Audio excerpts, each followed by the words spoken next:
बहू है। एक बार क्या हुआ, सेठ जी दुकान पे जाते केवल राधा रानी को अपनी बेटी समझते थे कि बेटी मैं दुकान जा रहा हूँ, तुम घर संभालना। राधा रानी भी सेठ जी को पिताजी मानने लगी, क्योंकि भगवान से जो भाव रहता है भगवान वैसे ही हो जाते हैं। लेकिन एक दिन क्या हुआ, मनहारे नाई चूड़ी बेचने वाली और 3 बहुओं को चूड़ी पहना दी तो चौथा हाथ आ जाता है, घूंघट लगा के एक सखी आ जाती है। उन्होंने कहा कि मुझे भी चूड़ी पहना दो, तो मनिहारन ने उनको भी चूड़ी पहना दी और दुकान पे चली जाती है मनिहारन। कहा कि सेठ जी आज 4 बहुओं ने जो है चूड़ी पहनी है। सेठ जी ने कहा हमारे यहाँ तो 3 बहू हैं, 4 की दक्षिणा कैसे दे दें। तो मनहारन को 4 की दक्षिणा सेठ जी ने नहीं दी। रात्रि के समय में सेठ जी जब अपने घर को आ गए, राधा रानी को जो कहा कि बेटी मैं आ गया हूँ। रात्रि में जब सो रहे थे, रात्रि के 10 बजे जब स्वप्न आया सेठ जी को, तो राधा रानी के नेत्रों से आंसू बह रहे थे।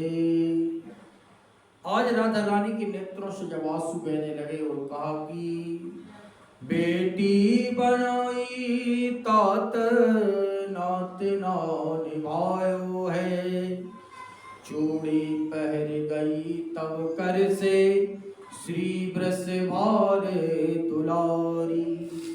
बोले पिताजी आपने नाता तो बनाया लेकिन निभाना नहीं जानते। मैंने चूड़ी पहनी, आपने मनिहारन को दक्षिणा क्यों नहीं दी।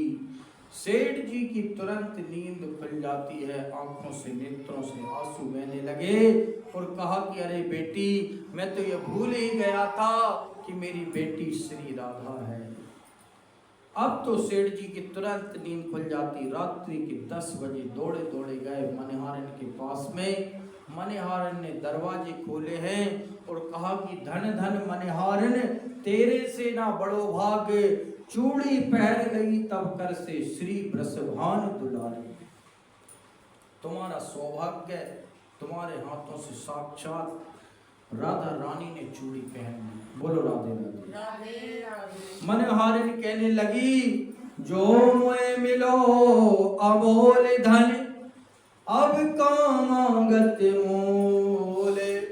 रे मन मेरे प्रेम से श्री राधे राधे बोल। सेठ जी अब मुझे कोई मोल नहीं चाहिए, कोई धन नहीं चाहिए, अब तो मुझे राधा रानी के दर्शन हो गए, यही बहुत बड़ी बात है। क्योंकि करुणामयी कृपा कीजिए श्री राधे, करुणामयी कृपा कीजिए, करुणामयी कृपा कीजिए श्री राधे।